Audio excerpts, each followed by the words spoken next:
listening to the Everyday Astrology Podcast. I'm Hilary Scott, your astrologer, and this is the forecast for the week of December 11th until the 17th. Welcome to the week. We have a big new moon in Sagittarius this week, and Mercury will be going retrograde the very next day, which is big news. So this new moon energy, sometimes people react depending on you and what's going on in your own chart. Sometimes people react by feeling very withdrawn and sleepy. It's like the very dark of the moon, so it's great for retreating. But when the moon goes new and starts to grow again, then our energy starts to grow. It's a really wonderful time to plant seeds of the future, plant your dreams in fertile soil. And with the energy of Sagittarius, it will be at 20 degrees Sagittarius. So if you have any planets in the mutable signs around 20 degrees, within maybe 5 to 7 degrees either way, you'll be more affected by this. But it's also a really great energy to connect with our enthusiasm. It's the energy of Sagittarius, the archer. So you aim high, you think big, you feel optimistic, you're honest, outspoken, feeling very independent, not worried about what other people think. Really, it's like a very truth-seeking energy as well. So if you need to be truthful or you need to be honest, this might help bolster don't we all need to be truthful and honest? But if you are in a situation that calls for you to be uncharacteristically honest, then this would really help you because it's very bold, brave, tell it like it is energy. I really like Sagittarian energy. I find it very, like the truth-seeking, always growing, philosophical energy is very appealing. Like it's buoyant, ruled by Jupiter, right? So if we have to learn something, we'll be able to learn very quickly and incorporate very grand ideas into our belief systems. Maybe we got to rework our belief system, examine where we might be believing things that aren't true or aren't helpful to us. So we need to rejig that and decide to only accept in things that are helpful and true for us. So remember, we all have our own little ecosystem of what is true for our souls and our higher selves. And everybody's got a different one, which is very pointed with astrology. It points out how specifically different we all are, if you're interested in learning more about that.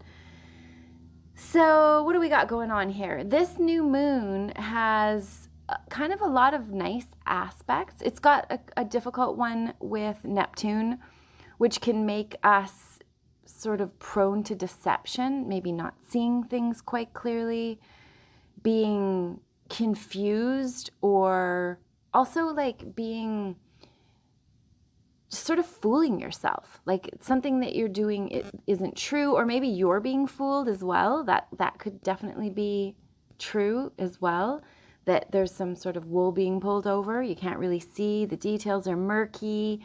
We're also going into Mercury retrograde in the next day, so the details aren't likely to become any clearer anytime soon, not before January anyway. So just kind of hang in there with that Neptunian energy. It can also push yourself through towards some sort of creative endeavor that you might not have had the courage to do before, but now you're like feeling invincible. So be aware of that because of the Neptunian energy, you might not be seeing things clearly. It might not be the truth, what you think is the truth. So that's tricky because Sagittarius, the sun and moon are right there, and they're all like, yay, the truth. But Neptune is like, really? Is it the truth or is it an illusion? And that's the tricky part of Neptune. Also, it rules the film industry, it rules music and glamour and everything that can sort of fool the senses. It's interesting, wherever Hollywood is, on the West Coast, we've got LA, and there's San Francisco, although I'm not sure that's so Hollywood, but also Vancouver, which is Hollywood North. There's lots of movie industry stuff goes on in Vancouver in Canada. And that whole line is ruled by Neptune. I find that very fascinating. And Seattle is there too. There's lots of things that go on in the film industry or music business coming out of that area. So it's interesting, and it's very often humid and kind of foggy, this part of the world, very Neptunian. So just keep in mind that you might not be clear, and see what's there. Just kind of go into your center and connect to your higher self so that you're not fooled by anything. We also have, which I think is quite lovely, a trine between Jupiter and Mercury. Jupiter, again, the ruler of this moon, wants the truth, wants all the truth, everything that it wants to philosophize. It wants to feel brave and optimistic and adventurous. And so with it connecting to Mercury in this supportive way, you could find yourself being very open-minded, being adventurous, trying new things, wanting change, just something different, wanting to explore. And even in your mind, you just want to think different thoughts and ponder different ideas. It's an earth sign trine because Jupiter is in Taurus, and so Mercury is at 8 degrees of Capricorn, and they are it is quite stable energy. So if you get ideas, they could be very lucky. So, this Neptunian fog might actually help inspire you in a way. And with this Capricorn Mercury connecting to Jupiter, you could have the discipline to sit down, write out the ideas that are coming to you, maybe some song lyrics, maybe a chapter for a book, maybe an idea for something creative and truthful and honest and inspiring could come out of this. So keep that in mind. Also, what do we have? We've got a Saturn-Venus trine. That's interesting. So Saturn and Venus usually together are not ideal because Saturn's sort of a downer. It's in Pisces at 1 degree, and Venus is in Scorpio at 9 degrees. So it's a water trine, which is very family energy. It wants to be with loved ones and people that it can trust, and it can be very drippy and affectionate and clingy. So this energy, I think, would maybe be supporting a commitment in relationship. When Venus and Saturn are connected, often it's like some kind of commitment, something very lasting and enduring, because Saturn is very much the one that thinks about the legacy and the future and what about the generations to come. And Venus is very lucky with money as well. So those combined, it could be maybe a lucky opportunity comes to you that has long-term consequences that will be with you forever and helpful and supportive and lucky and lovely, very passionate. And because of the Scorpio energy, it could be very kismet and soul connection. Maybe you meet and it's like we've known each other before. There's this weird past life, familial family, this weird past life familiarity that makes you think it feels like family right away. And that's lovely when that happens, how lucky for it to happen. So keep in mind, you might be having some energy there with that for this new moon. The new moon will also be trining the North Node the Pluto will be squaring the North Node in Aries. It's a far apart square, but it's still pointing out that there's some sort of block, or you feel like you're trying to, I don't know, untangle a generational curse or something deep that's been holding you back or bringing you down for a long time. So the energy there is raising it to awareness so that you can actually deal with this. So that might be something that you're focused on during this new moon. Do you have karma that needs clearing? Do you feel like you need to offer forgiveness, which can break, bad karmic energy? Release any sort of contracts or things that you might have connected to each other. We also have Jupiter squaring Pluto. That's a lot of energy too. So it can be, again, that same similar Plutonian, it wants to go deep, deep down into things. So there's something to be brought up, something to be made aware of. And even though it can be difficult and grating to try and deal with it, it's most beneficial face it and deal with it and release whatever tangles, cut the cords, burn the contracts, let go of the past. Pluto wants you to let go of the past. You might have to sacrifice something that you really want for this energy to move forward. And that's okay, because it seems scary to sacrifice things, but ultimately whatever you let go of will make room for this amazing new chapter of your life. This is the new moon, right? So the new moon will be notable. So make sure that you write down, especially for the first 72 hours, like journal, figure out what it is you want. Write a letter to yourself and pretend it's the future, and it's your future self writing to you about how wonderful and amazing the things that just went down in your life have been, and sort of like help cement things into reality. Because if it comes out of you and it's written, then it really does help solidify what you want to create. And it's a great time to do that around the new moon.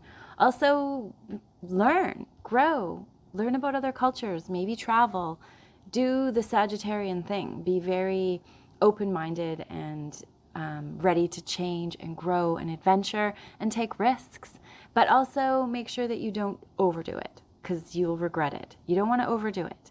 Hopefully with this Mercury in Capricorn, you won't actually be inclined to overdo it, because you have this sobering Mercury, which rules how we think and communicate, which might help you be very careful and considerate about what is going down and what you want to create. Very thoughtful and detailed and literal. That is the Capricorn Mercury. So, and it will be going retrograde starting on the 13th until January 1st. So with Mercury going retrograde in Capricorn, you want to be sure to be very careful about any contracts. Always with Mercury retrograde, it's a review time. So you want to go over the fine print. Make sure that you are really carefully thinking about the details and aware of all the possibilities. You don't want to let anything slide. With Mercury in Capricorn, it's a very sober thinker. So you're very unlikely to miss details. It's very practical, be really good for focusing on business matters, maybe going over your business plan. Something that needs concentration and focus and follow through. Focus and follow through. I was meditating the other day and I was like, what do I need? What should I ask for? What do I need to focus on? And it came into my mind that I needed focus and follow through. That was what I should be asking the universe. For all my wishes from the universe, I need focus and follow through. How exciting. But it is exciting because with those two things, you can, rule the world if you could focus and follow through. So this Capricorn energy, Mercury retrograde, will help with that. It's good. Any sort of details. You can be very, just maybe a little cold, and your survival instincts are strong. You're not interested in ideas that are flashy. You want things that are very serious and logical and practical and organized and methodical. You want things to be, even if it's going to be your dream, you need to be all those things, very focused. So now this Mercury retrograde will help with that. It's not great for travel. It's not great for being clear about going forward, but it's definitely clear about what do you want to do? What do you want to focus on? You can become much more logical. So keep that in mind. It will go direct January 1st. It's 3 weeks right in the Christmas season, so it should be interesting for people with travel and dealing with people. You might, the negative side of the Capricorn energy is it can be quite depressive and hermity, like not really interested in socializing, rather be in the background. It's happy alone. And when it's alone, the energy can just feel its own self, doesn't have to worry about negotiating around them. So that can happen as well. So just be aware that that Capricorn energy is going to be affecting our thinking, and going forward until January, it will be influencing us. So be aware of that. So that is really it for this week. We do have a lot going on with the moon and then Mercury going retrograde. It can be a time of busyness, but also it's quiet. there's kind of a quiet winter energy going on.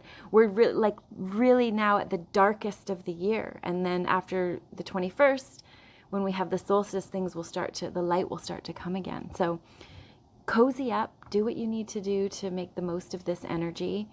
Be conscious of what's going on around you. Be brave, be fearless, be honest, all those things, very Sagittarius. And think big, because Sagittarius can think big. It can have massive visions of amazing things that are all within possibility, especially with this flavor of Capricorn because of the Mercury retrograde. So think big, think bigger, think the biggest, and come from your heart. Figure out what lights you up, and that will lead you in the right direction. So that is it for this week. Thank you so much for listening. Many blessings for a most powerful new moon in Sagittarius.